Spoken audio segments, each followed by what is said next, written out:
No, but no. That there was a tweet from Governor. Email a little while back. I was talking about coming.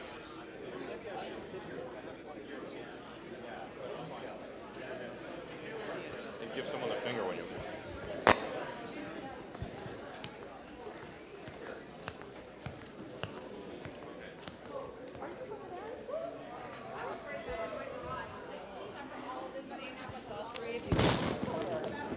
And then I'll ask you to come on up. I'll come back down and sit down. Great. Okay? Super.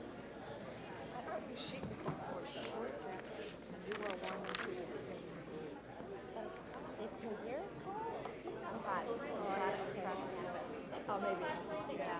I was home when I got here yesterday, or 2 days ago. How many tweets would you say we got last night? What? There have been more than 1,000 total, right, so far? Hey, Ira, can we give a shout out to the Barry School kids that are here that are going to write blog entries about this? Okay. Okay. I'm going to do it right here. Okay. They're over there on the other side, the other corner. Okay. Okay. So we're good to go. Millitweet. There have been 1,000. Do we call it a millitweet? Well, you know what? But there's a bunch of people in the audience that may not actually get what a millitweet is. Okay. Let's do it. All right, let's go. Yeah, let's go. So everyone.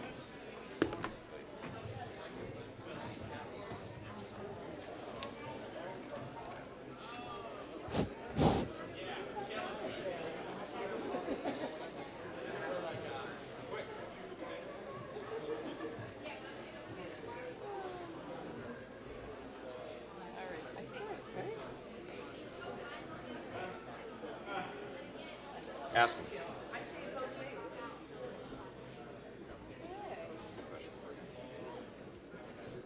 Welcome. Okay, that's not working. Welcome. Oh, now it's working. Okay.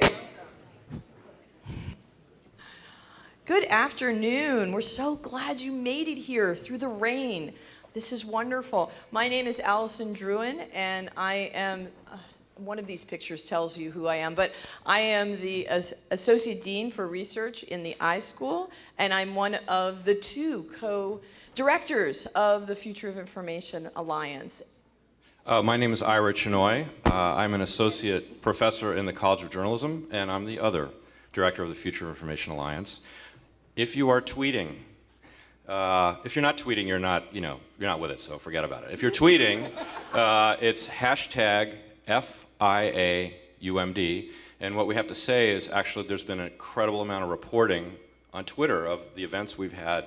We've had 1,500 so far tweets at various events. So tweet away. And the governor actually, why is this working again?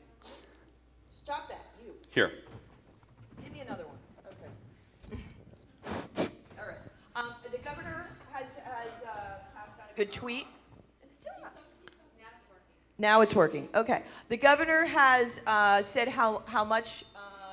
The governor's tweet said how much we enjoyed the Future of Information event, and we've also had wonderful people being involved in the Future of Information, and we had folks. We actually had the archivist of the United States a part of things last night. So it's been this is going in and out. This is a really interesting thing.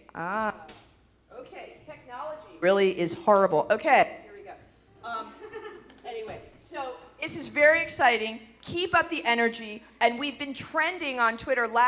On Monday, we trended on Twitter in the Washington area. Let's do it again, okay? Okay, great. So this is the second in a week of programs here on campus to launch this university-wide endeavor called the Future of Information Alliance. And we hope that these programs are going to expand our horizons on what information is in all of its forms, what role it plays in our lives on and off campus, and what big challenges are out there in the constantly evolving information landscape, and how we can engage in innovative and collaborative research to address those challenges and seize opportunities.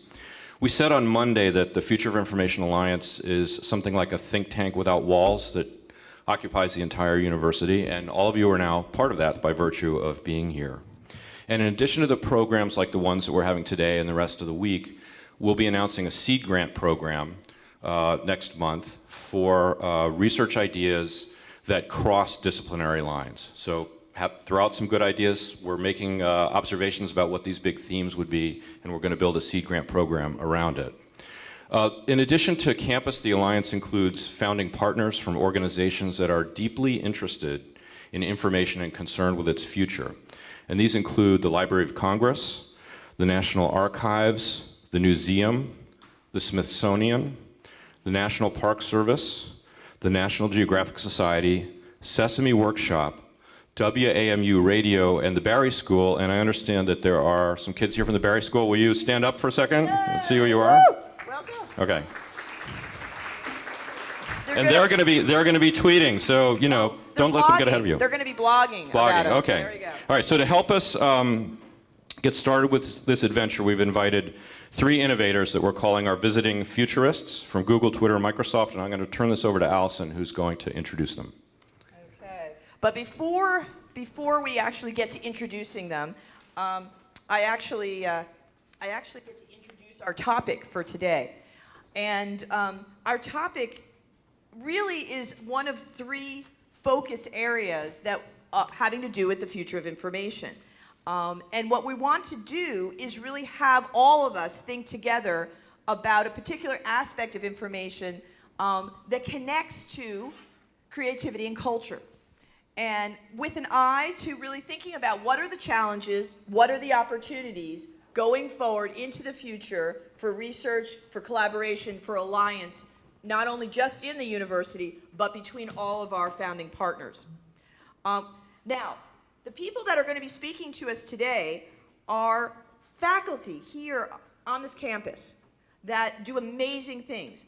And we've cast a wide net because we're looking at creativity and culture in a very diverse way. And so Linda, who you'll meet shortly, who is our amazing moderator, actually, the people that you will meet that are the faculty that are going to be talking come from theater performance, digital art and humanities, business and entrepreneurship.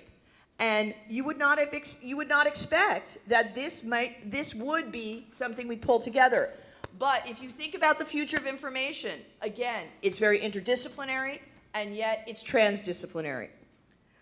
But before we get to our faculty, we get to introduce our visiting futurists. I've been doing this actually, this is my 3rd time of introducing our visiting futurists, and it is no less an honor to introduce them. And what we're going to do is ask them to stand up for where they are, because we're going to bring up our faculty up here to talk first. But let me first say that when we are looking for visiting futurists, our first visiting futurists to come and truly inspire us, to challenge us, to think about what are all the important areas we need to consider and to be thought leaders with us, there were no 3 names that I considered besides these 3 people. And I pitched them to Ira, and he said, "You've been hiding this from me? What's going on?" So these people not only are leaders in their own fields, but leaders in thinking about the future. And so with that, let me just give you a little bit of background. And these people will be responding to what they hear today having to do with our own faculty. So first up is Dr. Dan Russell, and you may see his face go by here, but he's actually in the flesh sitting over there. He is a research scientist who works at Google as Google's Director of User Happiness, and he leads efforts to improve the effectiveness of web searching. He sometimes is called a search anthropologist because of his focus on understanding how people use the tools of technology to amplify intelligence. He holds a PhD from the University of Rochester, and and in his spare time, he actually has been teaching in places like University of Santa Clara and Stanford University. Second, okay, stand up, you, stand up.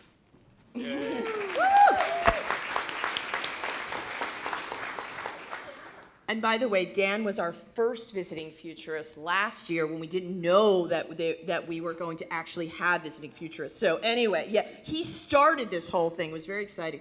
All right, next up, not to be confused with Dan in any way, shape, or form, is Dr. Mary Schwinski.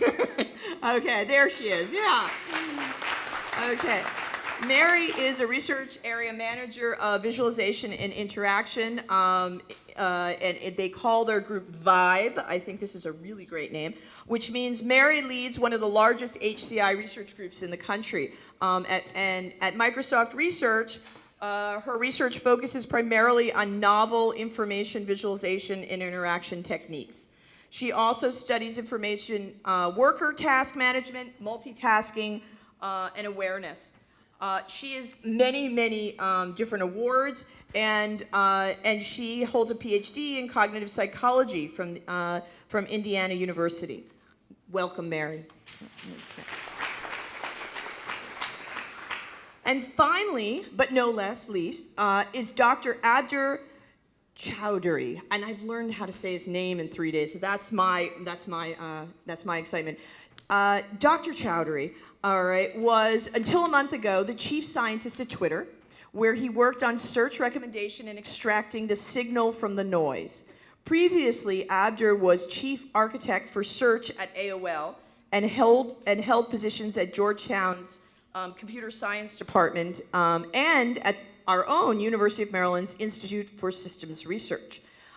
He actually went to Twitter when his company, Surmise, was actually bought by Twitter, and he's been there ever since. He holds a PhD in computer science from Illinois Institute of Technology. Welcome, Abdur. Stand up.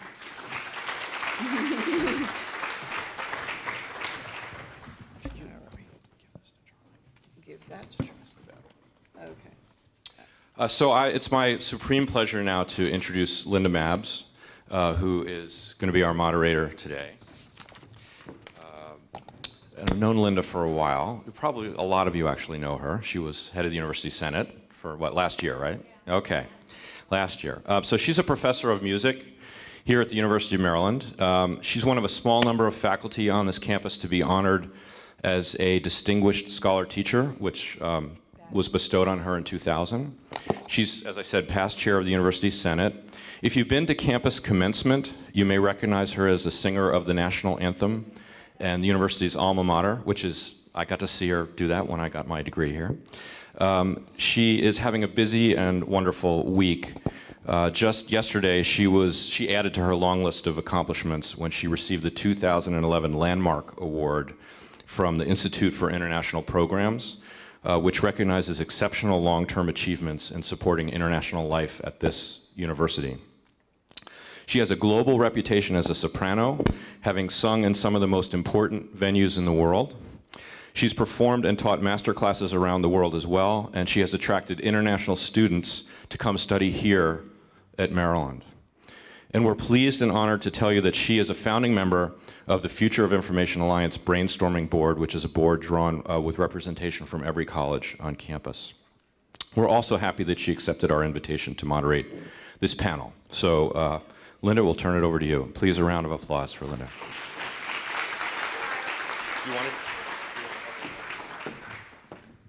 Thank you, everyone. Is this one working? Yeah. Yes. Thank you, everyone, and I'm glad you all could join us. When I was asked to be the moderator of this, and also when I was asked to be on this advisory board, I thought, but I'm the one that's in the last century. I really have got my feet firmly planted in the 20th century, and maybe that's why I'm here, so that we can get a perspective of how some of us are really trying very hard to catch up with this new, rush to information, and also try to define what information really is. Is it knowledge? Is it art? What is it? So I welcome you, and I would like now to introduce our three faculty participants. The first is Lee Wilson-Smiley. She is a professional actor and expert on voice and dialects, right up my alley. She is the Associate Director of Theater and the head of the MFA in Performance program in the School of Theater, Dance, and Performance Studies here at the university, and we both work in the Clarice Smith Performing Arts Center.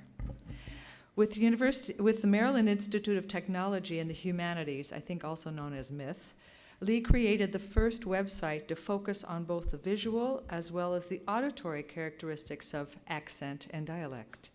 This is called the Visual Accent and Dialect Archive. The acronym is VADA. And we will hear more about that this afternoon, I believe. Among the companies with whom Lee consults are the Shakespeare and Company in Lenox, Massachusetts, the Ford's Theater, the Folger Shakespeare Theater, Signature Theater, Pig Iron Theater, and Cirque du Soleil. Among her various awards, she has twice been honored in the last 6 years as a university faculty mentor for the Philip Merrill Presidential Scholars here at Maryland. I look forward to your presentation, Lee. Thank you for joining us. No. Yeah, all right. Our next scholar that will be talking to us is Hassan Elahi.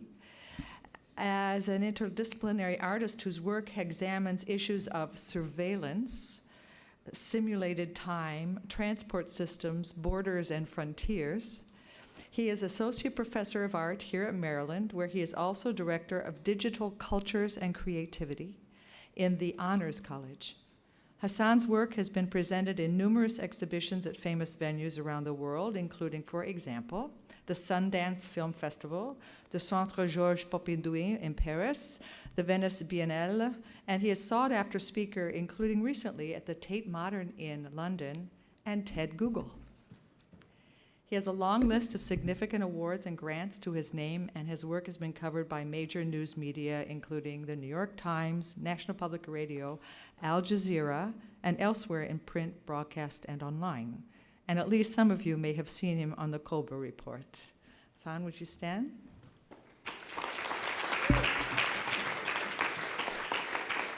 And our third presenter is Asher Epstein. His extensive experience advising, growing, and managing emerging firms in the United States and internationally. Since 2004, I guess I should say 2004, Asher has been managing director of the Digman Center for Entrepreneurship, one of the nation's first entrepreneurship centers, and it's located right here in the Smith School on our campus. He oversees the center's strategy and operations, including business incubation, technology commercialization, global programs, and startup funding services. He has worked in China, Israel, Egypt, Serbia, and with a focus innovation, entrepreneurship, and technology commercialization. He has consulted for various Fortune 500 companies, and he has guided over 50 startups and worked on more than 40 technology commercialization projects. Asher is a frequent lecturer on topics including opportunity recognition, new venture creation, global entrepreneurship, and venture financing. And his accomplishments at the Digman Center include the creation and launch of the annual China Business Plan competition, and spearheading the center's annual Entrepreneurship Invitational, which awards seed funding to top University of Maryland student and alumni startups, with support from the Kevin Plank and the founder and CEO of Under Armour, I just had one of those on this morning, and a Maryland alum. Sorry. Would you please stand up, Asher?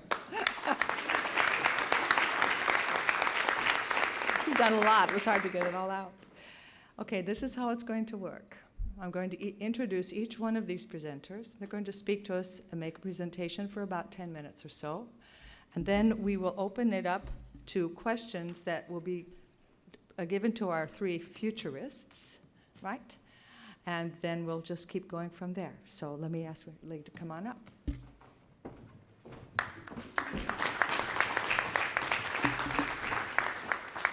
Thank you. I'm very honored. I really am to be here. I want to tell you a little bit about how the School of Theater, Dance, and Performance Studies is using information and technology to explore art in a deeper way.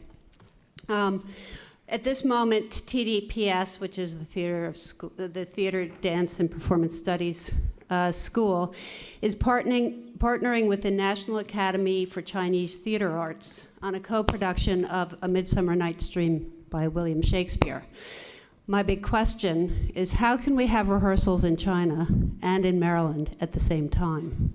How can we have our actors here in Maryland collaborate and work on a scene with actors in China at the same time? How could the Chinese actors be on this screen and see us? So that's my big question. But we are doing this collaboration regardless of whether we get that or not. It means we get to go to China. Not me, unfortunately.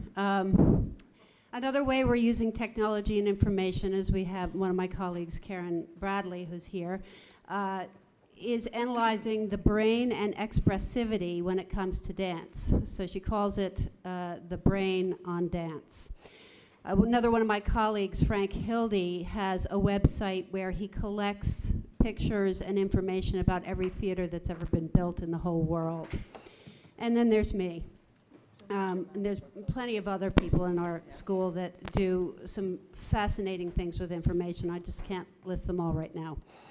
What I do is I train the human voice to express all the complexity of mood, the gamut of emotion, and the subtlety of thought that a person can potentially express.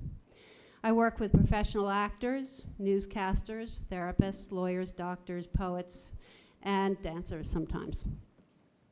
The voice is an audible manifestation of a person's state of being.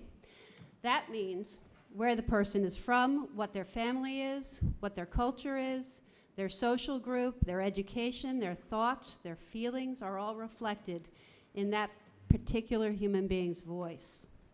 Dialect and accent are part of this manifestation.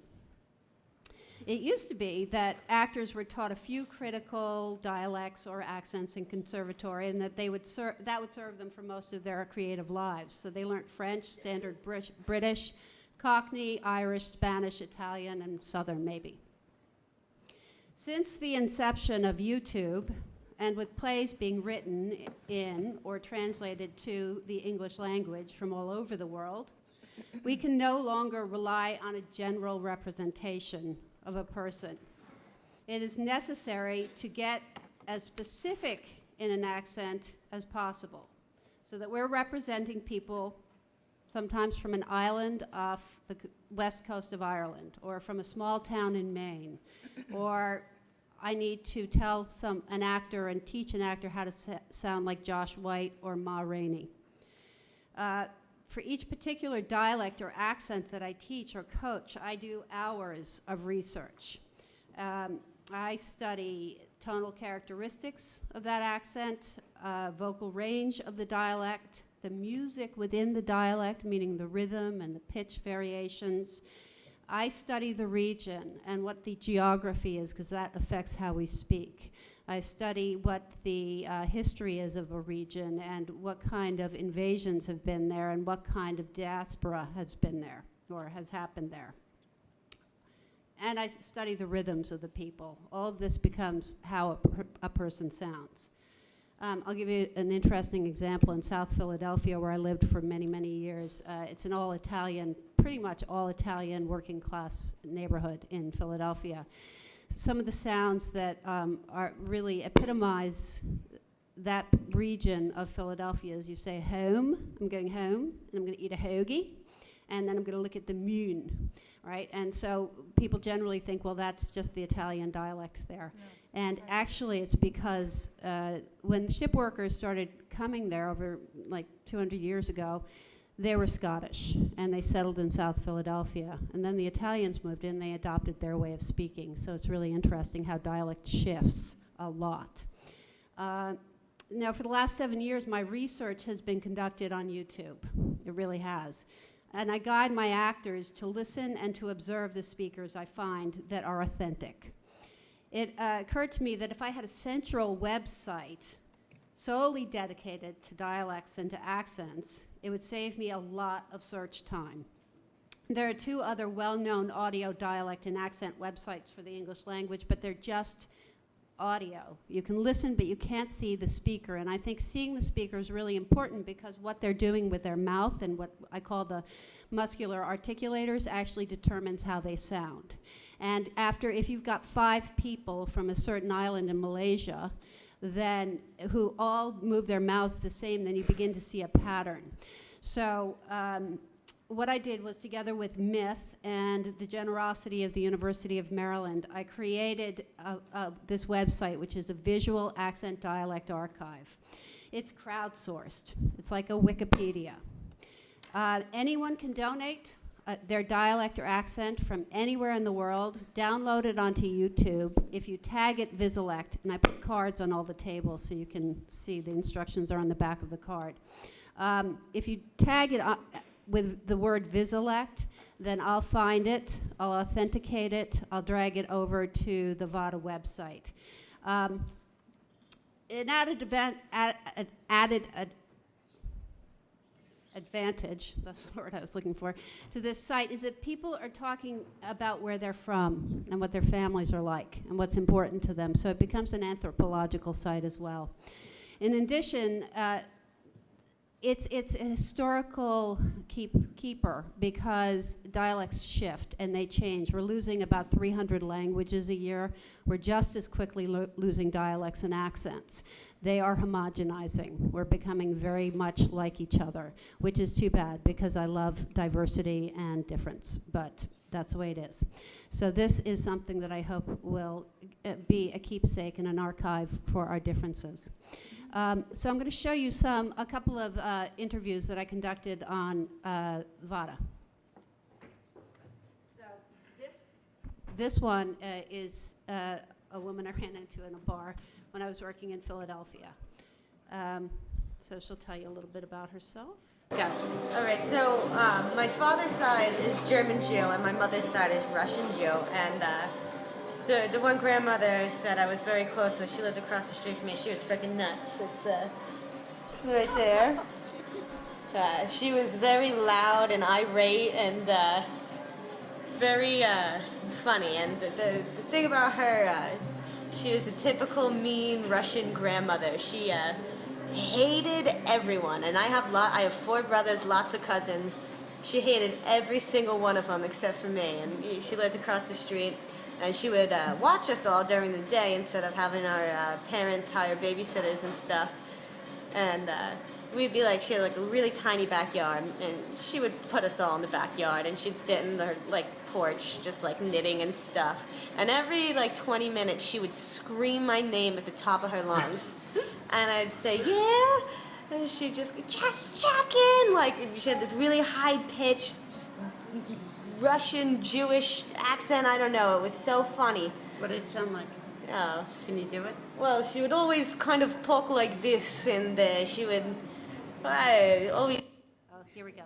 This is a little slower than my computer, and my computer's pretty slow. Okay, so I have 2 interviews with her. So if an actor wanted to do a Bronx girl who, who grew up in a Russian Jewish family, that she might watch that. Okay, and then there'd be other cultures from the Bronx who will hopefully contribute. Now, here in Europe, I have a really interesting woman. Oops, this is also a very interesting woman, but that's not the one I want you to see. I met this fantastic voice teacher who teaches at the Central School and in London. And she grew up in Jamaica, but she acquired a British accent. And so she talks a little bit about that. So, I mean, within the Caribbean and within certain kind of levels of black community, there's always a perception that we do not have class. And class is very embedded in a very Victorian way. And it is not about money, it's about self-perception. So it doesn't matter if you know where you live. It's about your worldview. So there are certain people who would, speak RP or a standard Jamaican accent, and there's other people who would affect, depending on how they would hear particular sound. And it's important for the actor. You'd say because it was because of the situation. So it's at times it's about finding a word that person feels allows them to be an individual within a particular sound, or that they have chosen to speak in a particular way. I'll show you one more. And others it's just about tonality. So if I was what was known as when I was growing up in the Caribbean, if you affected to sound white, you were called speaky spoken. So if I was being speaky spoken, when the sunlight strikes rainbow in the hair, they act as a prism and form a rainbow. The rainbow is a division of white light into many beautiful colors that takes the shape of a long. All right, one more, just one more, and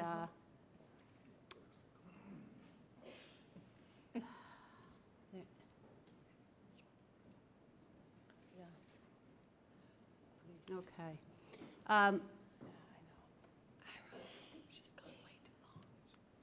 Sorry, I'd sing if I were Linda Mapp, but I don't sing.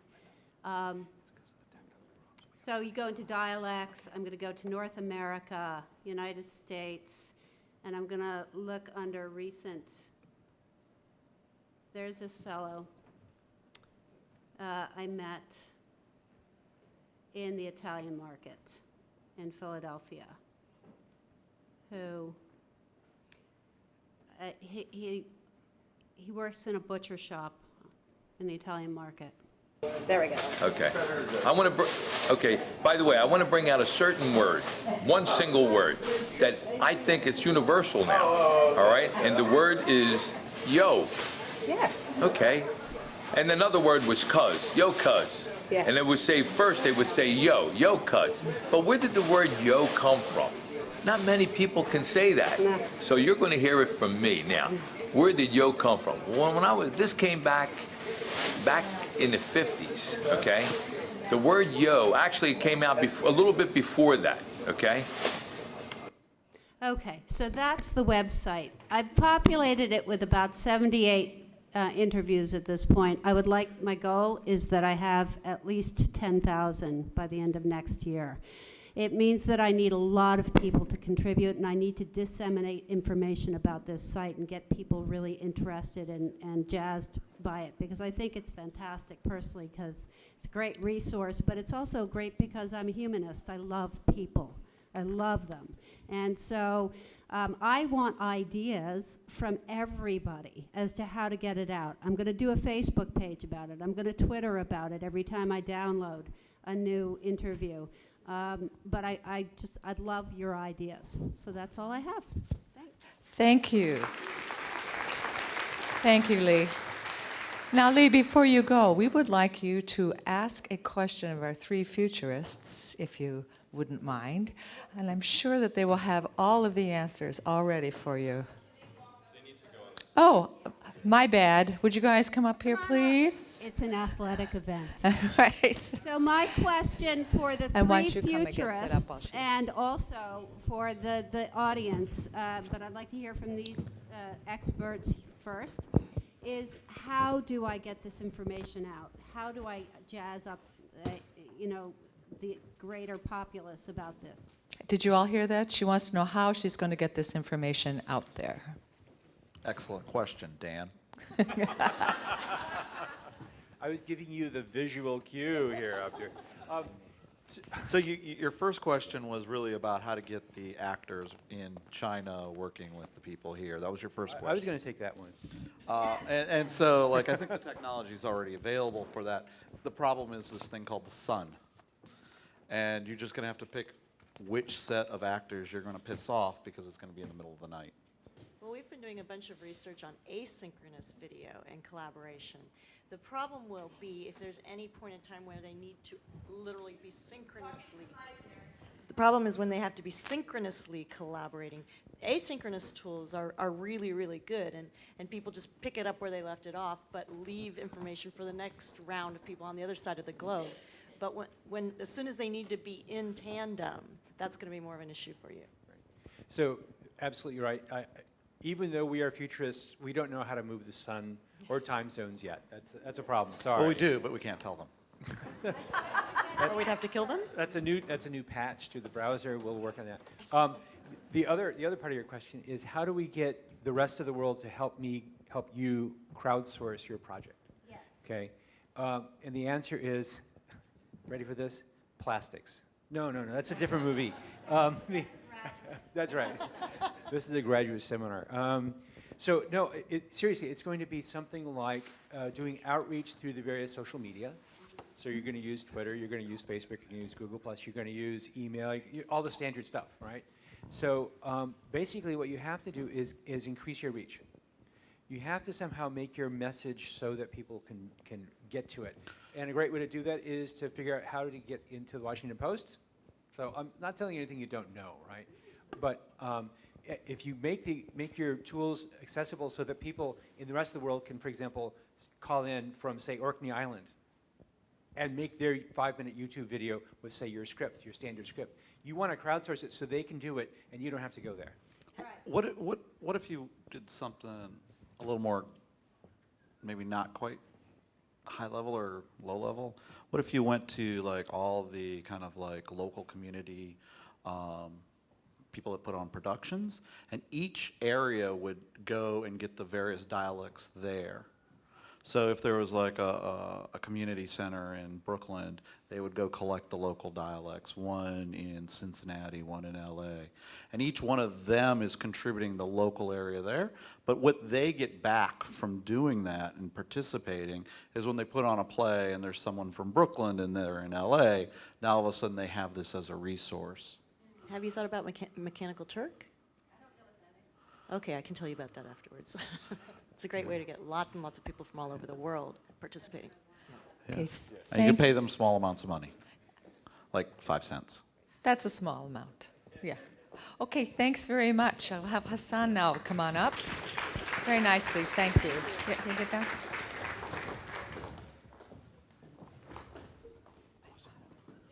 Can you hear me over there?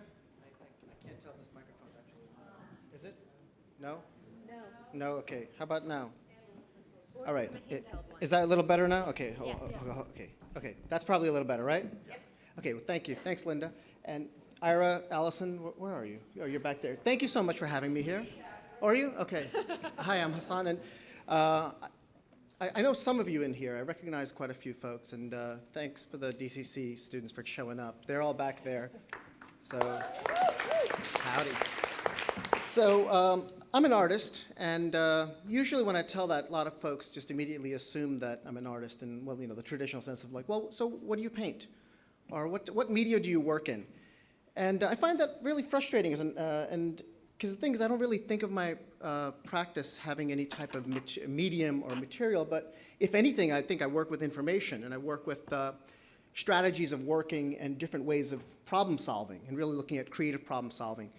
So a lot of the work that I've been doing, I'm going to show you a lot of the work that I've been working on over the years, or actually, I'm showing you one project. I'm going to show you my Freebird, as I call it, you know, my big hit song. But before that, I want to go a little bit about some of the some of the things that have come around that I've been really interested in.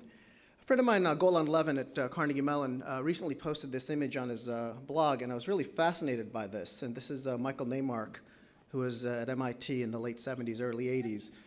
And what you're basically looking at here is Michael strapping on this camera on the top of his Jeep and driving around Aspen, doing the Aspen movie map. And of course, back in 1978, a lot of folks were like, well, why would you do this? And this is, as an artist, he's going around filming every street in this small town, and then you go in and you actually play back each of the frames. Looks familiar, doesn't it? 2007? Again, I don't think we were ready for this. We were not ready for this type of a system back then, and yet culturally, it took us almost 30 years to catch up to this. And actually, when you look at these two side by side, it's quite striking.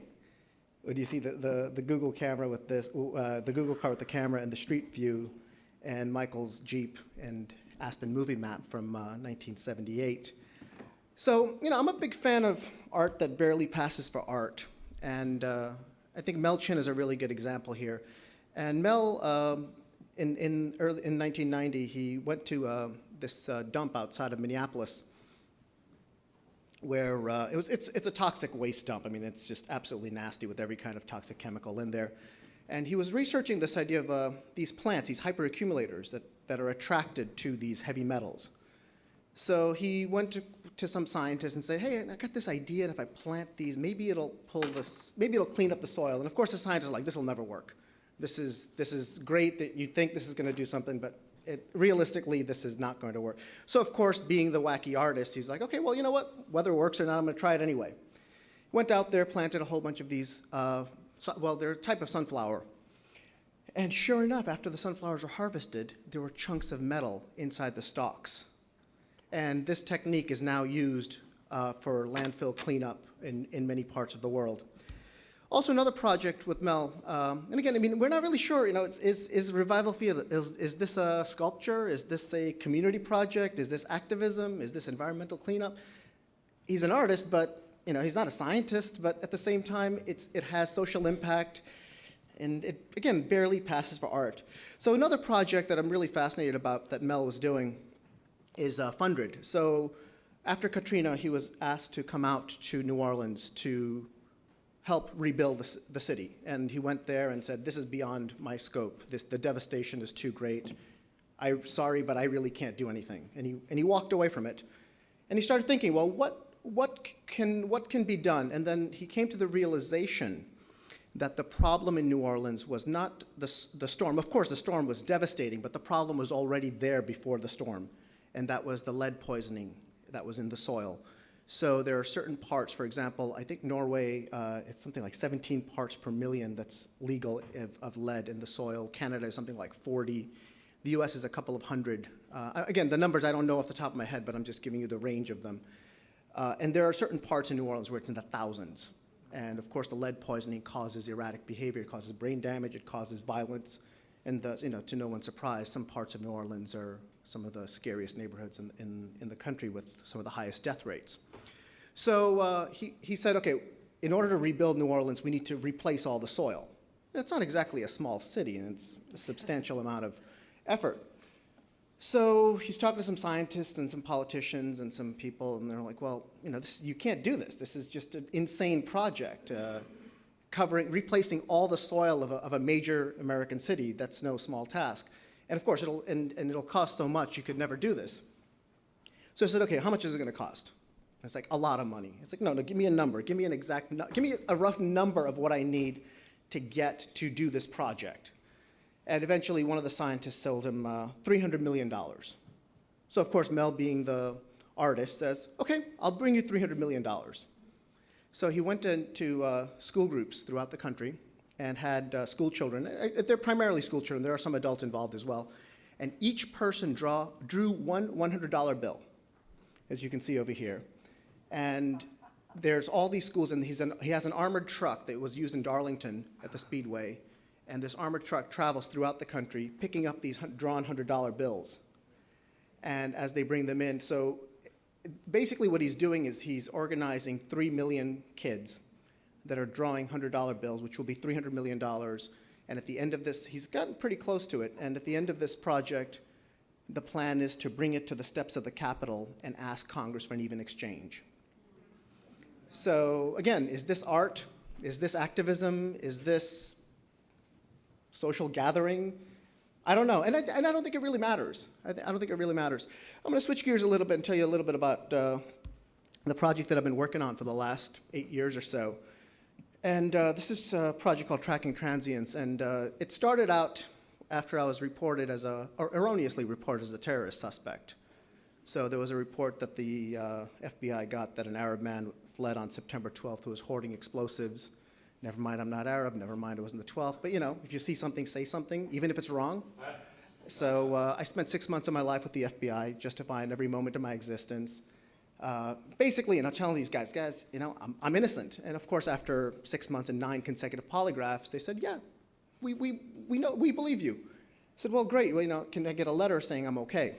Problem is, in order to be formally cleared, you have to be formally charged. So, you know, I travel a lot, and all we need is the last guy at the last airport not to get the last memo. Here we go all over again. So I said, guys, you know, what do we do? What do we do if I do get in trouble? He said, well, here's some phone numbers. If you get into trouble, give us a call. We'll take care of it. So ever since then, I'd call my FBI agent. I'd say, hey, I got to go. He'd say, okay, where are you going? I'm going to Paris. Okay, what's your flight numbers? And it's not that I had to do this, but I chose to do this. It was a voluntary action on my part. And so I started sharing information with them. Then it slowly, then these phone calls got longer, and then we got emails. The emails got longer, then emails with lots of pictures and writing to my FBI agent saying that, hey, I'm in Cambodia this month. The beaches are wonderful. The food is good. You should consider a vacation here. I would basically tell them every little detail of my life. Because during the investigation, when you're face to face with someone that essentially decides life or death, you don't behave like a rational human being. And in that process, I told them every little detail. I mean, you do whatever you have to do to survive. And in my case, survival really meant cooperate, and I cooperated to every little bit. So let me show you a little bit about what this project is in real time. So I basically, back in 2003, I wrote some clunky code for my phone that tracks me. So this is way before Google Latitude, way before Foursquare, way before Facebook. And you can see this little flashing arrow, and that's me, that 1 pixel. I mean, you can kind of see, there's a stadium there, there's a parking lot, you can see a college campus. You can kind of recognize that image, too. So these are some of the highway signs. This is Brooklyn, Iowa, by the way. So you get an idea that there's a river down there, there's a bay. We can come out a little further, and you can see that in the northeast. Basically, this tracks me 24/7 at any given moment. The irony is that, when I first started this project, I actually went to a lot of these telecom companies, and I went to a lot of transportation research places saying, guys, I want to develop something that'll tell everyone everything about where I am, what I'm doing. I want to share every bit of my personal information. And they all looked at me like, you're crazy. Why in the world would you ever want to do this? Well, the irony is that, not even 8 years later, there's 800 million people on Facebook alone doing this. So in a way, what started out as an incredibly pragmatic solution of not being shipped off to Gitmo, then sort of evolved into art. And then I don't think it's even art anymore because there's just so many people doing this. So in a way, I've become completely obsolete in what I'm doing with this project. So yeah, you can see that. Well, the FBI needs to know. I'm all about full disclosure here. So anyway, I want to wrap it up by asking you a question. So because I think one of the things is that we tend to look at art in a very traditional manner. We tend to think of art in a manner it's a very traditional definition. I think we should really look at it more as creativity and innovation and problem solving. And I really think one of the things is that, how can we integrate the arts to foster more innovation and creativity? And this is something because when we talk about, say, budget crisis, the first thing that gets cut at public schools is the arts. But this is really what's crucial to creating some of the most innovative solutions that are out there. If we're trying to solve the same problem over and over and over, I don't think that really works using the traditional ways because we'll get the same results. So how do we work this? And maybe this is something that I think this should be something also open to everyone here, but I think I'd really be curious to get the take of you three folks on this. Why don't you join him up on stage and we can answer that question maybe.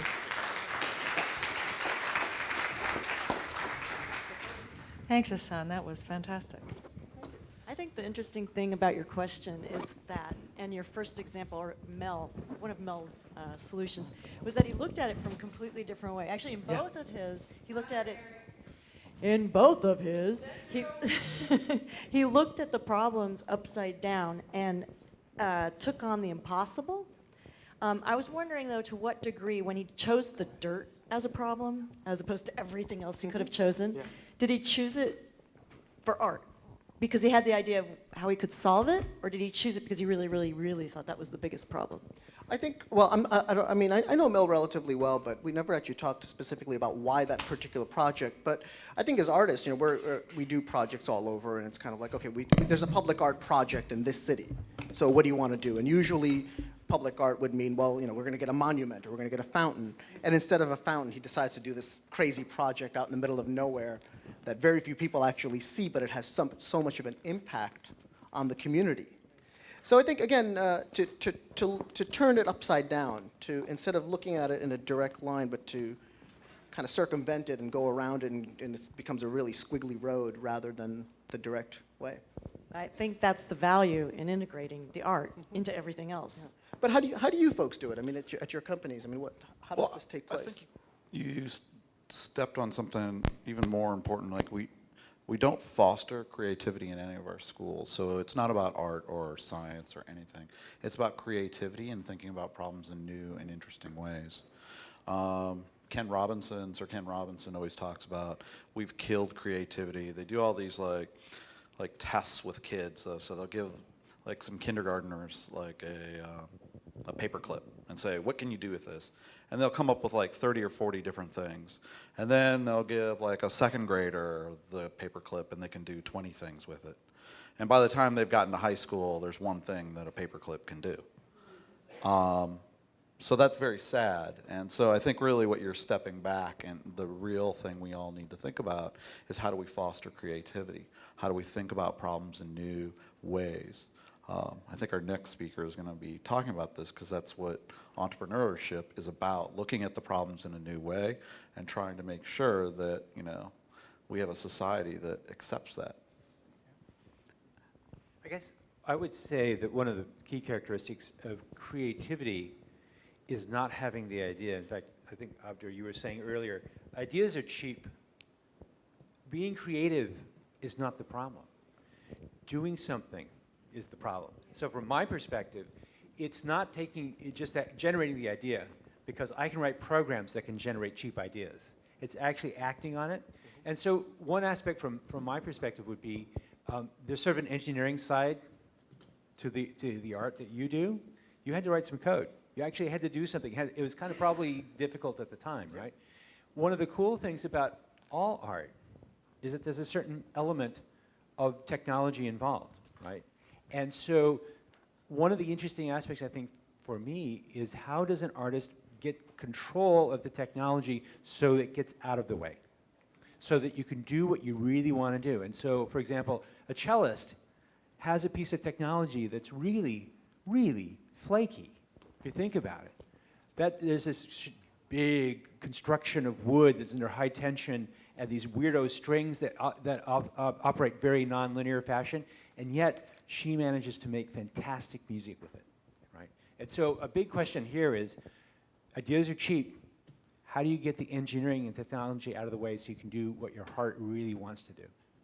Another, just last thought on this, another way that I integrate creativity and art into the technology we build in my group is we value it. You know, I mean, that's the first step. If technologists don't value it, then you're going to have a hard time. I think Mel impressed me by his fortitude and his, you know, stick-to-itiveness, which was fantastic. So the FBI likes you? Yeah, yeah. I mean, you know, I think they they come feel by and they safe with visit. you. Well, I mean, I feel really safe knowing that they're watching. No, but I think, you know, it goes back to this thing. I think we have a tendency to accessorize with the arts. That we, well, you know, it's kind of, it's not really, come and decorate at the end.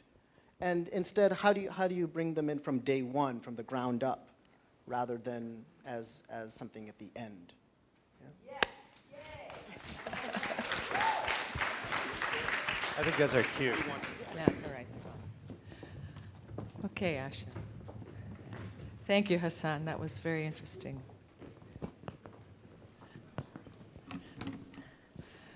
Now, certainly, last but certainly not least, Asher Epstein. Can everyone hear me? Hello? Yep. So thank you for that perfect setup for my presentation. My name is Asher Epstein, and I'm the Managing Director of the Dingman Center for Entrepreneurship. I want to talk about future of information in education. And I want to start with what I call an entrepreneurial truism. Packaged, timely information has value. Bloomberg, stock quotes, there's value there. Kelley Blue Book, how much a used car is worth, value. The weather report, the news, there's value. You know, what's going on around the world right now? What's going on with your friends? The 800 million people Hassan just mentioned. You know, these activities all generate value from packaging timely information. So, you know, in the US, we have this perspective that anybody can create information from anywhere at any time and deliver it to anyone else. Information's available and it's accessible. Now, the Chinese model is a different model. The Chinese model, information's controlled at the top and it's given down on a need-to-know basis. I do a lot of work in China, You know, a couple years ago, we were looking at opportunities for credit bureaus. There were 1 million people in the country of China that had a credit score. That was not information that anyone else needed to put together and assemble. You know, there's lots of other information that if you need to get access, you go to one source, the government source, and that's the only source, and it's very, very hard to validate. In India, information's available, but it's at your fingertips. It's the fiber optics, it's the connection to the internet. It's accessing the information because the information's out there. And so the lessons that we learn is that the value creation happens from getting the right information at the right time from a trusted source. That's where the value is created. And so when we think about the future of education, you know, rote memorization is dead. I mean, why do you need to memorize facts when you can go to Google or someplace else on the web and pull them up better, more accurately from more sources than whatever your second or third or eighth grade teacher might have taught you? And this information is always available. It's out there. And when you think about the China and India model, you know, they'll be able to access and process information better, faster, cheaper than we will here. You can throw 10 people at the problem in China for the price of one. You can throw 10 people or more at India working on the same problem for the price of one. So the access to the information is not the competitive advantage. So where can we have the premium here? You know, we want to create high-value jobs in this country. We want to create growth. We want to create economic development. Where can we capture the premium in the US? So the model is really, it's this creativity, it's the thinking, it's the learning, it's the processing, it's the analysis. It's the high-value thought skills, plus the ability to communicate that to the right person at the right time. That's the combination of the skill set that we need to be able to foster and develop in this country, because getting access to the information is not the value add. Processing and delivering in a way that is solving a problem for somebody else at the right time and right place is where the premium comes from. And that's where we want to focus in this country. So when we talk also a little bit about innovation, you know, we're never going to regain the lead in innovation in this country. Innovation has been distributed around the world. There's two smart people that can innovate anywhere and create a new idea. But the premium is not in the new idea. The premium is in creating the value to solve a problem, getting the technology or the solution to the market. The US still does sales, marketing, financing, and scale of ideas and businesses better than anyone else in the world. That's our premium. So the trick is, how do we find the right information, the right innovation from elsewhere, and take it to the markets in the way that we know how to do in areas where we have competitive advantages? So, you know, what's missing here? Well, the first thing is missing is this refocus on the skills where we have the competitive advantage. The creativity example that you just heard, I mean, that really is a good illustration. Where can we focus the education system to teach students so that they realize this is a globally competitive world and that it's no longer competing against the 35 kids in your class or the 37,000 students at your university, but it's competing against the 800 million other people in India and China in middle-class positions who want the same opportunities and can access those same opportunities from elsewhere. And the second skill set is the entrepreneurial skill set. It's the opportunity recognition part of the equation. It's how do I know when there's an opportunity for me to package up this information that I've observed, that I've structured, that I've analyzed, that I've processed, and deliver it to solve a timely problem for somebody from a trusted source at the right time and place. So, you know, we have lost the energy and appreciation for opportunity in this country. There were too many years of plenty, and the mentality was, oh, I missed that train, there'll be another train in 5 or 10 minutes. When you go to China, and we run business plan competitions in China, we've done this now for 7 years in a row, that we work with Peking University, which is the #2 university in China. Just to apply to Peking University, you have to score in the top 1% of your GMAT and SAT equivalents, just to apply. So the students there, when they're competing for opportunity to get some money, to get some recognition, to get differentiated from their peers, it's unbelievable. They get up, they compete, and they cry when they win this competition. And so that's part of the skill set that we need to be able to teach students, is that opportunity never comes packaged up in a perfect box with a bow handed you on a silver plate. That's not how opportunity exists. Opportunity is dirty and ugly and messy, and you have to roll up your sleeves and work and uncover where the value is, because if it wasn't dirty, ugly, and messy, everybody else would be chasing it and it would disappear. So the value that we can create is from solving problems. It's not just from recognizing problems. It's not just from coming up with ideas or coming up with technology. It's from solving a problem for an end customer. And when we talk about problems as aspirin or vitamins. Aspirin are problems that are pounding problems that need solutions now. That's the type of problem you want to be able to solve. And this entrepreneurial skill set, we believe, is critical for the future of the education and information, because recognizing opportunities to solve problems where people are having pain, and that's where you can have the premium.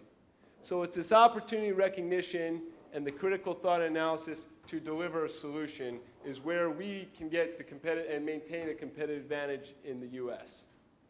So I think from a conclusion, we need to reinvent and become more innovative in our curriculum across the K through 12 and also at the higher ed. You know, higher ed trends are not encouraging. Unemployment is high among recent grads. The cost of tuition outpaces the cost of inflation. Universities are having severe budget cuts, both in public and private. They're top-heavy models. You know, there's overcrowding in class. The online of the for-profit universities are delivering 4 credit hours at a much lower price point. And the technical degrees, there was a great article in the Wall Street Journal about how the hedge fund industry is willing to buy the bonds of people who go to 2-year technical degrees because the payback on that is a much surer investment opportunity than someone who gets a law degree, because we are way over-lawyered in this country. So understanding and innovating and looking at the problems and coming up with a new model to compete effectively in the world. So that's the high level on information in education. As I mentioned, I'm at the Dingman Center, and this is how you can find me below on Google, Asher Epstein, Maryland, LinkedIn, and email. Thank you. Thank you, Asher.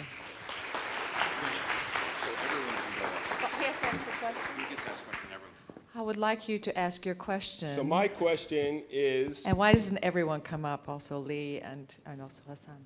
So my question is, having been at the university for 8 years and sitting here in an industry that I think has many of the symptoms of the newspaper industry of 10 years ago, how do we communicate a sense of urgency that this is a problem that we need to fix today and not wait another 5, 10, 15 years until the pain is obvious and aspirin's not going to solve it? You put your finger on one of the classically difficult things of all futurists. It's easy in many cases to show where the curve is going to go and to say, if you don't do this, you're going to be in a world of yogurt. And yet people don't take action until something actually is happening in their daily lives. So I don't actually know the problem to this, but it's a common problem. Anybody else have a better idea than that? You have to show people the value of acting. I mean, they have to get something out of acting. Again, I think this came up last night. Sometimes you have to make the problem small enough that people feel like they could actually do something to fix it. You know, if you state the problem this way, you know, our educational system is falling apart, you know, it's doom and gloom. People just go, oh yeah, we know, we've been hearing that. You know, what can I possibly do? But I think if you make it smaller, you find that one problem like the dirt that, you know you can actually figure out a way to make that solvable or at least sensational, maybe you'll get more people to act. Do we really have a problem? I mean, if you look at the number of businesses that are started and new things that are tried in this country versus other countries, phenomenally ahead, phenomenally ahead. You go to Europe and there are not a lot of startups. They just don't do it. Go through Asia and they're just not looking for those types of opportunities. It's very ingrained. I don't know. Like, you tell me. Do we have a problem on a relative basis or an absolute basis? Take your pick. Europe is not my metric for success these days. Okay. Oops. No, they're done. They got the... Tweet that, please. Yeah. Asher Epstein, EP.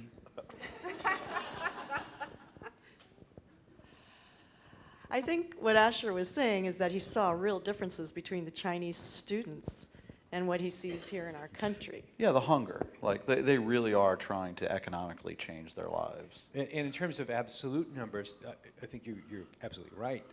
The numbers were 1.3 billion in China, 1.1 billion in 1.6. 1.6. Excuse me, I did an update recently. 300 million in the United States, or put it this way, 0.3 billion in the United States. I mean, several futurists have projected that in 2025 there will be more English speakers in China than in the rest of the English-speaking world. So even if English is the dominant language on the net, it's going to be Chinese English. It's going to be an interesting, different kind of world. So I don't know that we can compete on the basis of numbers, because you're right.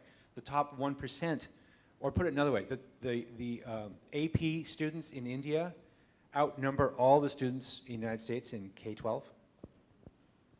That's a really interesting difference, and that's, I think, a fascinating thing to think about as we go forward.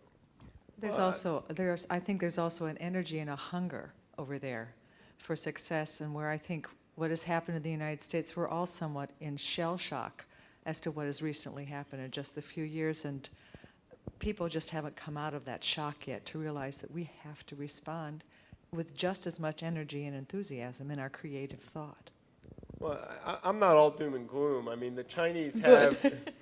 Allison requested controversy, so I like to deliver. You're doing great, Asher. Really great. But you know, the Chinese definitely have an appreciation for opportunity well beyond what American students do. But the creativity that we see is significantly less than what the Americans have. So even with our, degrading creativity from K through 12, it's still significant when you compare to some other parts of the world. I'd like to open this now to questions or any comments that you might have from, shall we say, the peanut gallery. That's from my youth. Are there any comments or questions? Here's someone right here. Bernie, hang on a second. Yeah. Here you go. Hi, Bernie. Not a dissertation, though. Okay, I'll try to keep it short. I've been warned. My name is Bernard Cooperman, and I'm a humanities professor. And I got to say that although I love technology and I adopt it in my teaching and I adopt it in my research, and I like to believe that I'm not an old fogey, I think there are so many unspoken assumptions in what you guys were saying, and so many simplistic generalizations that were self-contradictory. And I'll just give us an example. That's the beauty of a 10-minute presentation. I'll just give Lay it all out there, example Bernie. Don't hold anything back. And ask you if you guys want to respond. There's an old economics principle called Gresham's law that bad money drives good money out of the marketplace. So we've heard a lot about the possibilities of technology and culture, and never mind how you define culture, that's a big problem. But if we start with the initial talk that we had, and the question was, how do we use technology to get Chinese students and American students together to put on a Shakespeare play? Now, and you were told, well, if you wouldn't insist on changing time zones, and if you wouldn't insist on synchronous communication, we have the technology to let people talk to each other. Okay, great. But the fact is, you're still trying to put on Shakespeare. And Shakespeare isn't low culture, it's high culture. And kids today can't read Shakespeare because there isn't enough time in the high schools to teach them how to read 16th century English. They now read translations of Shakespeare. And that's because so much of our educational system is in fact being distorted by bad money, which is, let's find a quick technological fix for real problems of creating culture. And I don't mean high culture, I mean culture meaning people engaged in intellectual pursuits. Thank you. That was the short version. And there was a question there, I assume. Was there a question, or just a? It was a statement. Some response. In other words, we heard over and over again about, American education is failing because entrepreneurial skills are not big, and you guys contradict yourselves.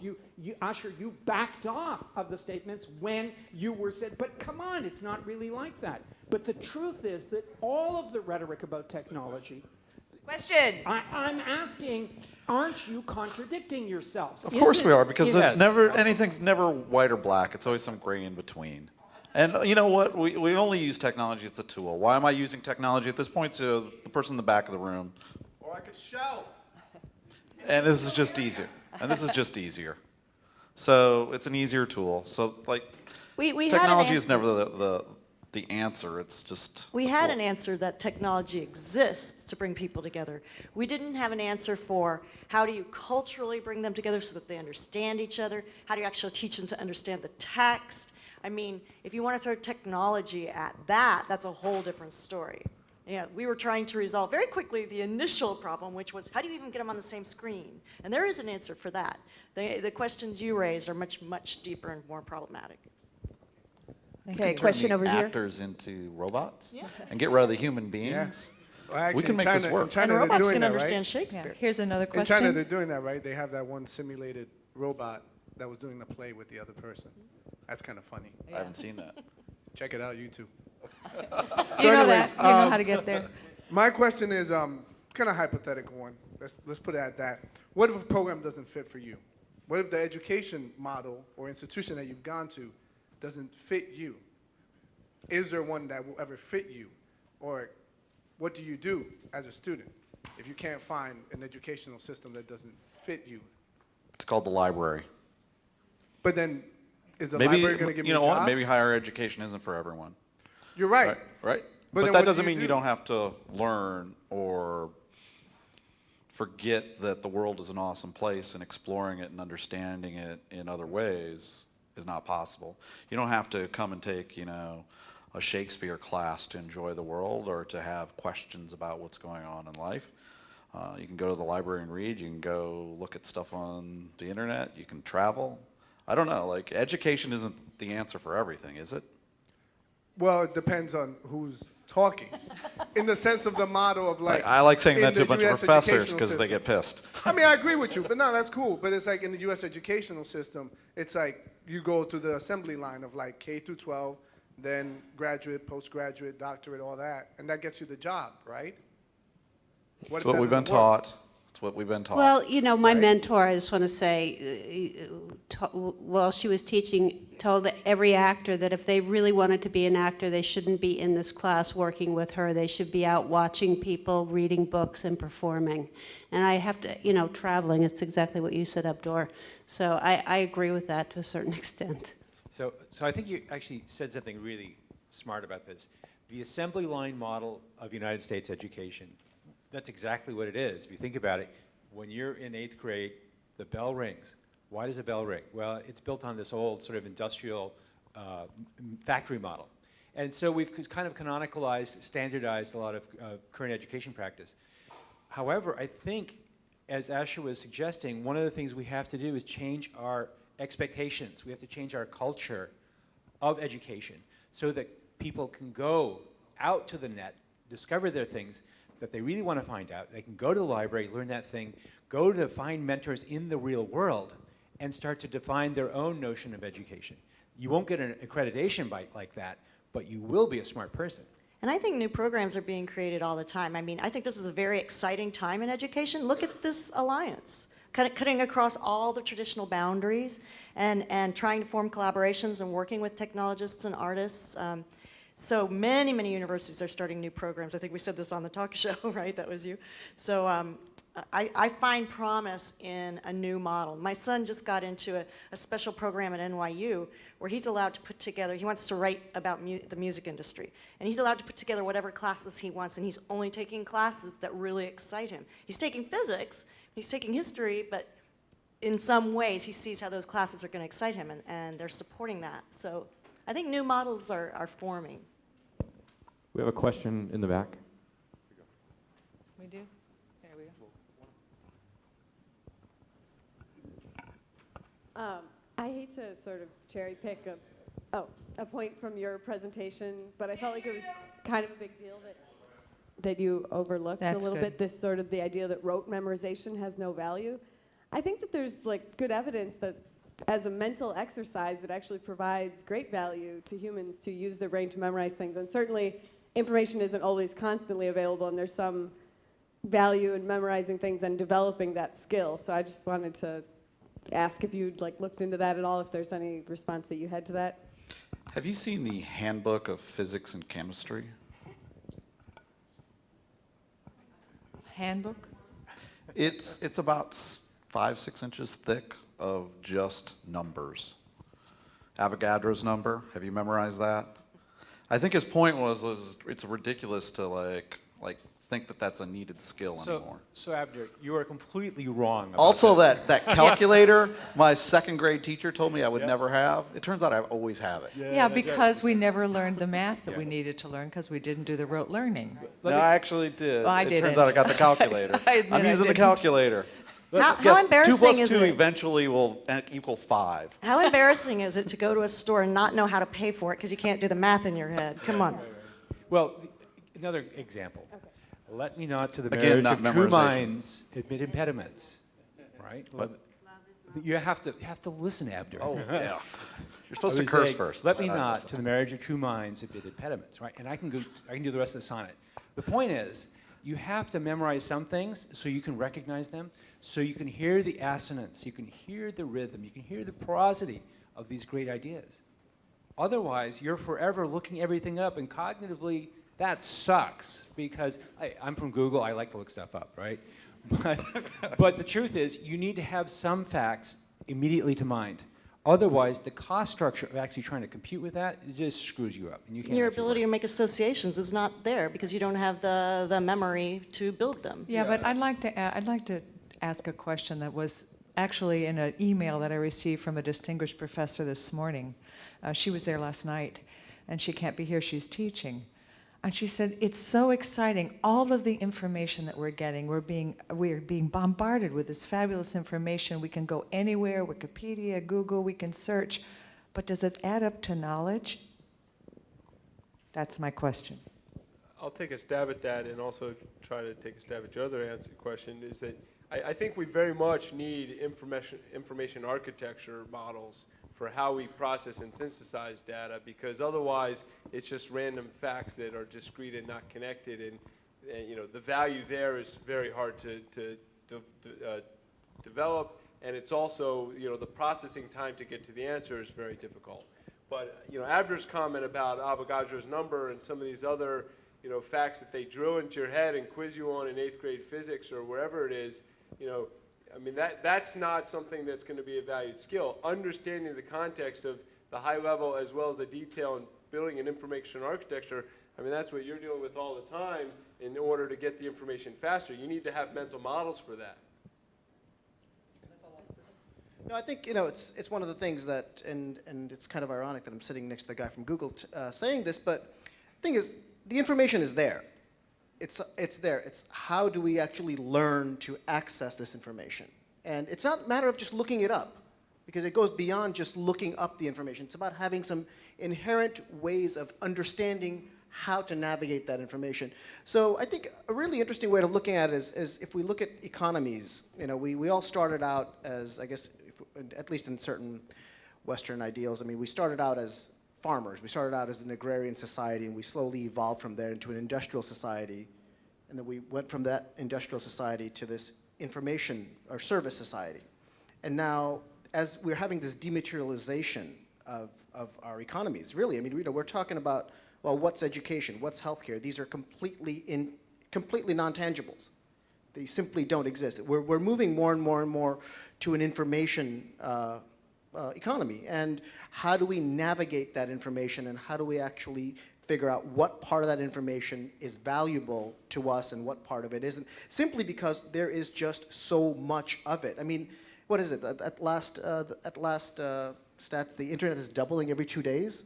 Is that what it is? I mean, you guys would know this numbers on this. Dan made that number up yesterday. It is. I think it's like, I think every 2 days it's doubling. So, given that it's all out there. Yes. Okay. Thank you. But I think, you know, so how do and really, let's be real here. I mean, you know, we're at this university here where most of us teach in this university, and or most of us are students here.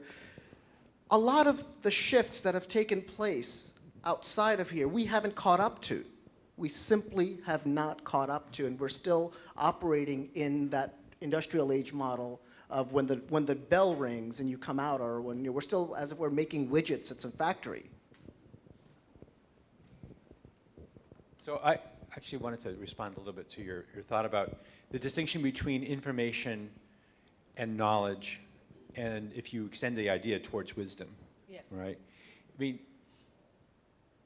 I think as members of the Academy all realize that just looking stuff up in a book does not give you wisdom. No more than sitting at the feet of a teacher gives you wisdom. It's the internal processing of that. It's the experience you have to live through. It's all the other stuff that goes into it. Just bits on an information stream somewhere is classically defined as information. It's embodied in an innovation, it's embodied in creativity, and in what you do with that then turns that into knowledge and into wisdom. I think that's a human activity. That's my issue, is that it's so easy. We aren't being challenged because all we have to do is go look it up. Oh, no, I disagree. Oh, good. Let's hear about it. I'm just going to jump in. Go for it. I agree, totally agree with you. Just because you have the access to the information, great. That's the easy part. Then what? What are you going to do? Okay, you can go look all this stuff up. Great. And so what's the answer? What do you do with it? Yeah. I don't know. I'm going to go build stuff. Yeah, all right. I don't know what you're going to go sing. Yeah, in a few minutes, that's exactly what I'm going to do. Oh, we have a question. Thank you. Hi, I'm Karen Bradley. I'm with the School of Theater Dance. Karen Bradley, School of Theater Dance and Performance Studies. I'm a bureaucrat and a dancer.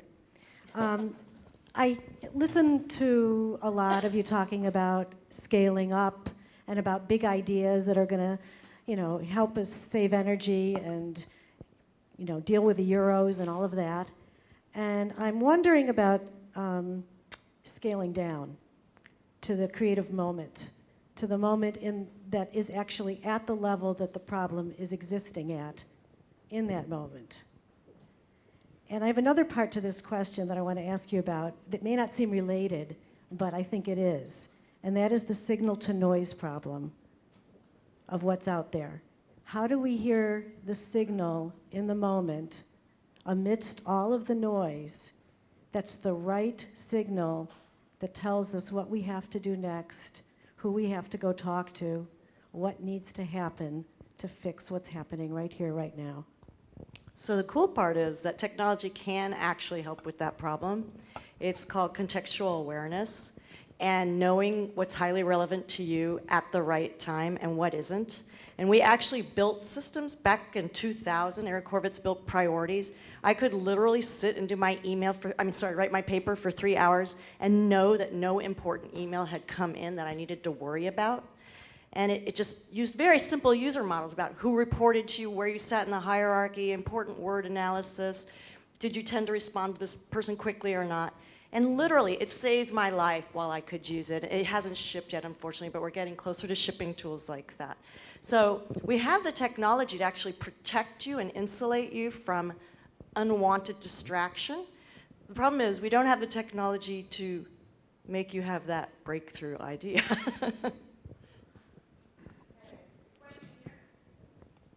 There's a question right here. Hi, I'm Barbara Dickey Davis. I'm here with the iSchool as a student. And my question goes along with the direction that we're heading in, which is, what are the tools, or how can we be creating the tools or the culture with technology to help people identify their passions, to move in the direction of their loves? And it's the art, it's the creativity, it's the breaking the assembly line model that has not yet been broken.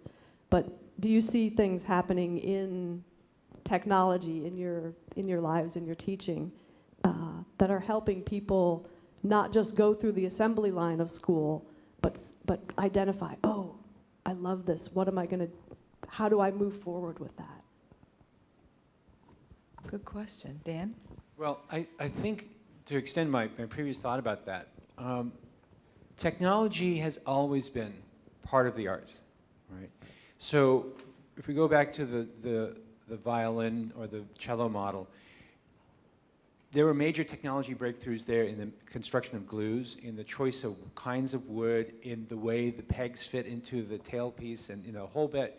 And you think about essentially any branch of music, except for the human voice. I'm sorry. Me too. But even that, even No, they have there, correction, automatic correction. technology has really amplified, literally amplified, as well as recorded and captured that stuff. So at the Stanford Musical Library, I can go hear the voice of Brahms speaking. Right? That's a phenomenal record. All he says is, I'm Herr Brahms, but it's still a fascinating kind of piece of archival information. So I don't see them as being disassociated at all. The question is, how can we, as humanists or as artists, get beyond the limits of what we have and use it to actually be expressive fluidly? And so I think that's actually the interesting creative challenge for all of technology. As we get better at indexing your lives emotionally, and we can start to detect how you feel when you do certain activities, that's going to be huge. I also think we have to be careful not to be enamored by technology as a tool. I've actually been reading a book that argues pretty convincingly that the greatest technological innovation of the last 60 years to impact global trade is the universal shipping container. It's a piece of metal structured together, but it allowed you to ship products in mass and unload a ship in 3 minutes instead of 100 pounds at a time. I mean, so we don't need to think technology is always about bits and bytes. Technology is better, faster, cheaper ways to do anything. And it starts, to your question in the front here, it starts with person number one and then figure out how to solve it for person number two. Nobody solves problems by figuring out how to solve a problem for a billion people. You start with one person who has a pain, solve it for them, and then try to find someone else with a similar pain. It feels to me that when somebody has the courage to follow through on the creativity and the information that they have, then what they're doing is inspiring hundreds of other people, potentially, particularly if you're a teacher. So I think encouraging people to find their passion and to find what makes them curious is very, very helpful in getting them to use technology to their advantage as opposed to as just a distraction. Can I add to this? Because I think one of the things is, and I think it's the education system that's also a little flawed here. And of course, I think there's many ways that we can each identify what's wrong with the picture. But I think one way of looking at it is, and having a foot in the arts and having a foot in the sciences and technology, and having worked with both cultures and being able to kind of be the interpreter between the two. One thing I noticed that's a common trend when I'm working with engineers, is that here's the problem, let me solve the problem, okay, give me the next problem, and give me the next problem after that. Whereas I think at artists, we have this little bit of a different way of approaching it, and the luxury is that, okay, so here's my problem, I'm gonna solve this problem, and then let me see if I can solve this problem another way. And then let me see if I can solve the same problem another way, and then another way, and then another way. And by the time you've gone to 6, 7, 8 renditions of it, you've actually looked at it from so many different perspectives that you're not under this tremendous pressure to move on to the next problem. And I think if we actually tried to use that towards some of the other aspects, towards that other side of problem solving, I think would actually be much more creative about it, but also I think would have better solutions. Good, thanks. I think there's a question over here. Right. Yes, thank you. My name's Stephen Griffin. I'm Loud. Thanks, Austin. My name's Steve Griffin. I'm a program director at the National Science Foundation and a visiting scientist at the Library of Congress. And I wanted to voice additional support for bringing information technologies to bear on recovering material culture. It's been extraordinary in the past 5 to 10 years what information technology can do to help us better understand and recover what people before us and cultures before us have produced. And I've been very fortunate in having a front row seat in watching most of these technologies develop from the late 1980s through the 1990s as a program director of the Digital Libraries Initiative. One particular memory I have, which perhaps illustrates some of this, is a meeting at Stanford in 1997 where there were 250 of us gathered for an all projects meeting, and we heard Larry Page and Sergey Brin give their paper on the PageRank algorithm.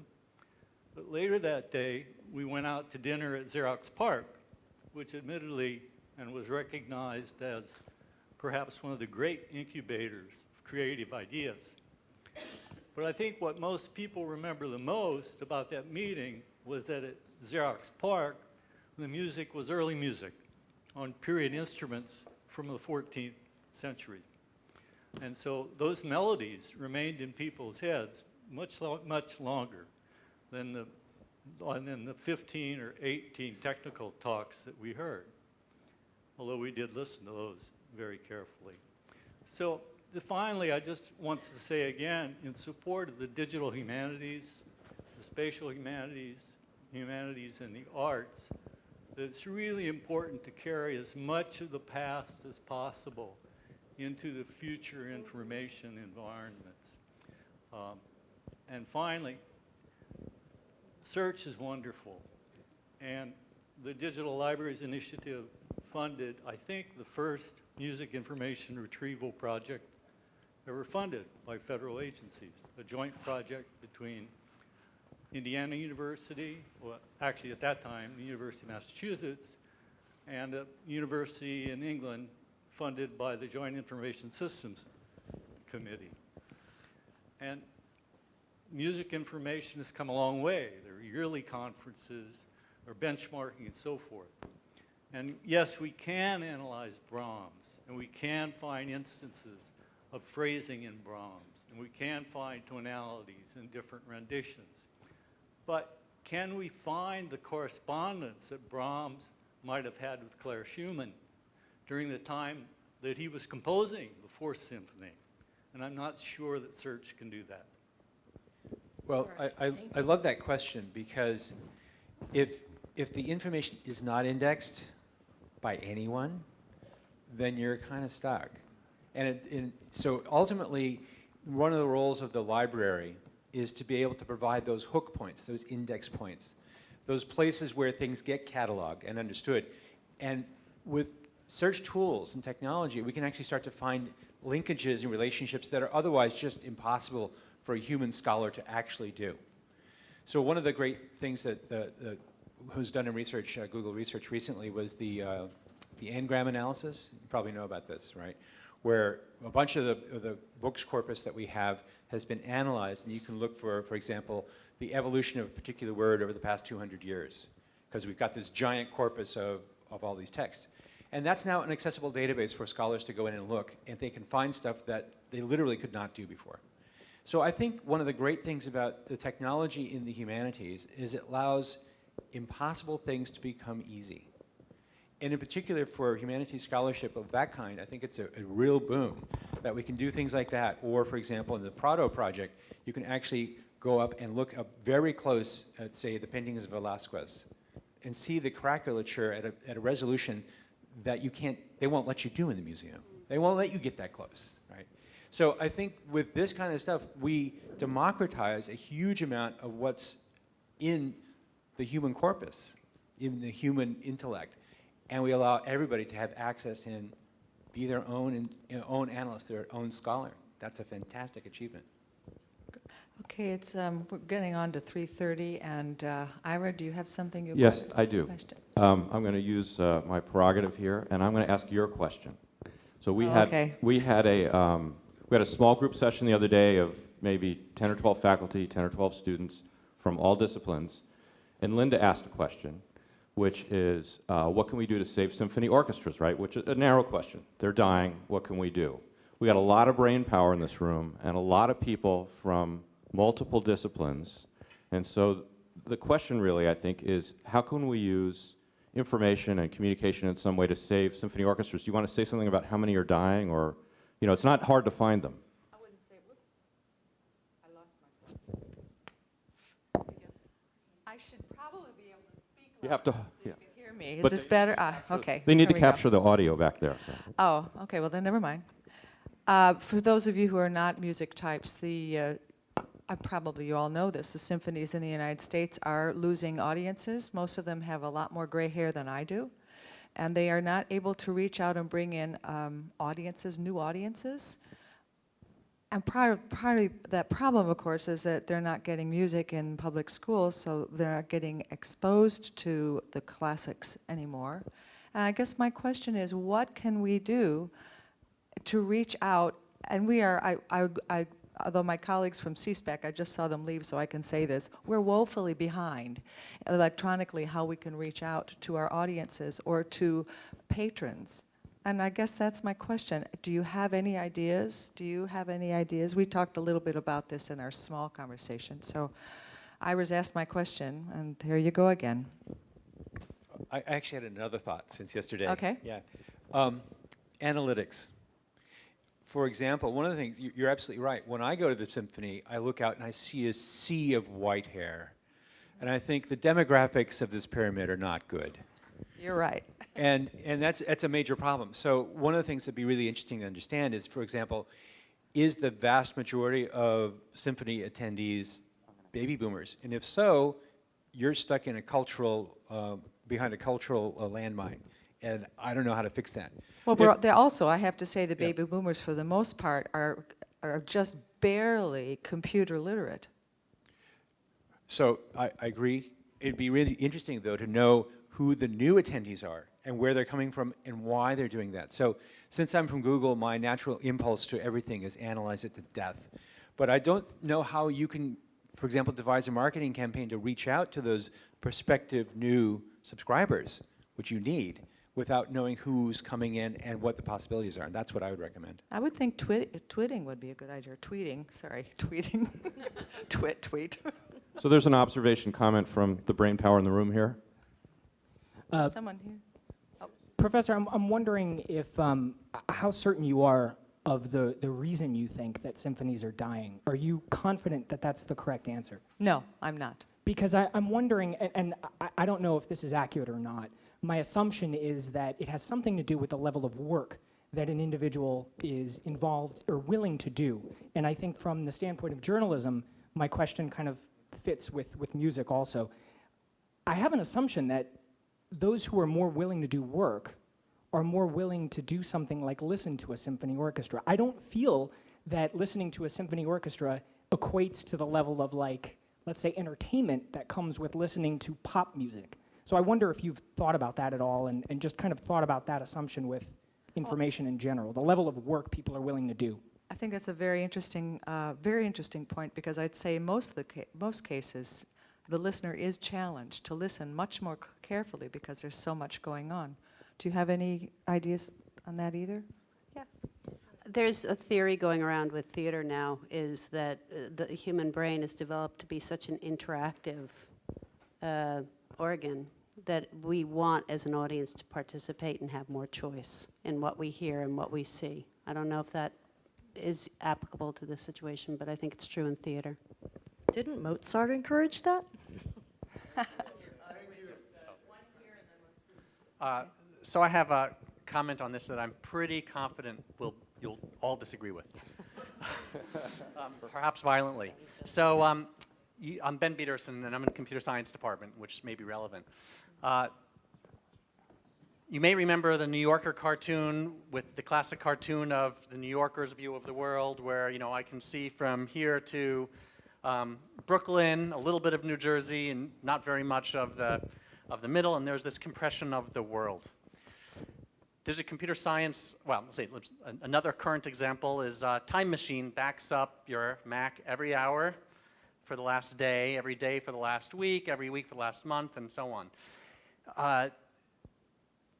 We as technologists like to think we can have everything, and you're just completely wrong. You cannot have everything. You cannot have all of the past and all of the new forever. The world is finite. Forget about the technology, that's sort of irrelevant, but societal ability to comprehend an infinite amount of data it doesn't exist. So either we keep, now not to pick on symphonies, but either we keep all of our past and we have no future, or we develop our future and we have to give up some of our past. I think we should keep This chair for all time, right? To me, it's meaningful.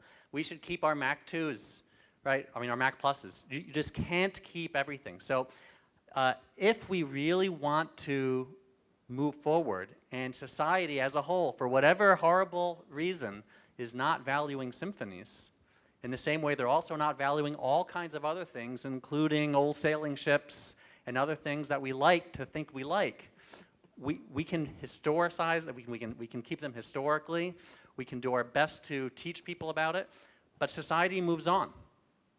So, I mean, it's very uncomfortable to say that we're going to give up something that we love today, but the reality is it's going to happen for lots of things. May I respond to that very quickly? I actually, you're probably right. We may be losing a lot of things that we don't want to lose, but it's important to realize what happened in the last century was that governments, especially in Europe, were willing to give money into the arts, and it was no longer the elitist art forms that only the rich people could understand or only a certain high level of society could enjoy. It spread across the whole populace.